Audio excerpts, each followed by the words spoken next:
നമ്മളൊക്കെ തമ്മിൽ എന്തെങ്കിലുമൊക്കെ കൊച്ചു കൊച്ചു അഭിപ്രായ വ്യത്യാസങ്ങളുണ്ടാവും. അത് മനുഷ്യ സഹജമാണ്. രാഷ്ട്രീയമായോ സംഘടനാപരമായോ ഒക്കെ അഭിപ്രായ വ്യത്യാസങ്ങളുണ്ടാകാം. പക്ഷെ ആ അഭിപ്രായ വ്യത്യാസങ്ങളൊക്കെ അതിജീവിച്ചുകൊണ്ട് നമ്മളെ എല്ലാവരെയും ബന്ധിപ്പിക്കുന്ന ഒരു കണ്ണിയുണ്ട്. ആ കണ്ണിയാണ് നമ്മളെ ഇവിടെ ഒരുമിച്ച് കൂട്ടിയിരിക്കുന്നത്.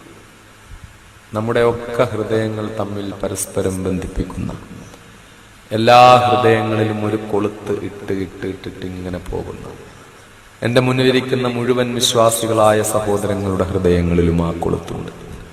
ആ കൊളുത്ത് എന്റെ ഹൃദയത്തിലുണ്ട്. ഇങ്ങനെ ആ കൊളുത്ത് ഇങ്ങനെ നീണ്ടു പോയി അതിന്റെ അറ്റം ഈന്തപ്പന കുലകളുടെയും മുന്തിരിപ്പൂവള്ളികളുടെയും ശീതളച്ചായയിൽ പരിലസിക്കുന്ന, മദീന മുനവ്വറയിൽ അന്ത്യവിശ്രമം കൊള്ളുന്ന ലോകത്തെ കോടാനുകൂടി വിശ്വാസികളുടെ ചങ്കില ചോരയും ജീവന്റെ തുടിപ്പും കരളിന്റെ കാതലും ഭൂമിയിലെ മുഴുവൻ മർദ്ദിതരുടെ വിമോചകനുമായ അഷ്റഫുൽ ഖൽഖ് മുഹമ്മദ് മുസ്തഫ സല്ലല്ലാഹു അലൈഹി വസല്ലം.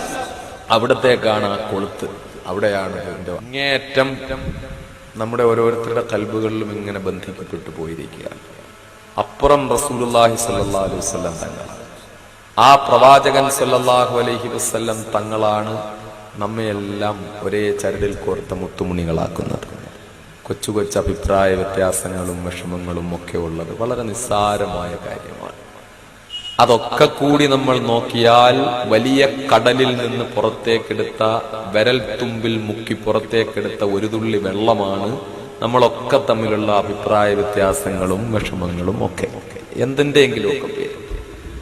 പക്ഷേ മഹാനായ പ്രവാചകനും നമ്മളുമായിട്ടുള്ള ബന്ധം കടലാണ്. സല്ലല്ലാഹു അലൈഹി വസല്ലം കടലാണ്, വലിയ കടൽ. ആ കടലിലെ എത്ര വലിപ്പമുണ്ടോ, എത്ര ആഴമുണ്ടോ, അത്രയും അതിലും അപ്പുറം ബന്ധമാണ് നമ്മുടെ പ്രവാചകനും തമ്മിലുള്ള ബന്ധം.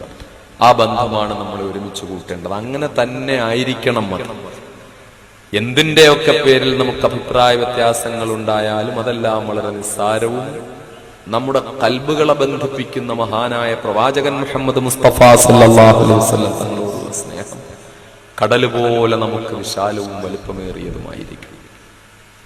ആ നബി സല്ലല്ലാഹു അലൈഹി വസല്ലം തങ്ങളോടുള്ള ഇഷ്ടവും പ്രേമവുമാണ് നമ്മളെ ഇവിടെ ഒരുമിച്ച് കൂട്ടുന്നത്. ഈ ഇഷ്ടത്തോടും പ്രേമത്തോടും കൂടി നാളെ പരലോകത്തും നമുക്ക് ഒരുമിച്ച് കൂടാൻ അല്ലാഹു തൗഫീഖ് ചെയ്യുമാറാകട്ടെ.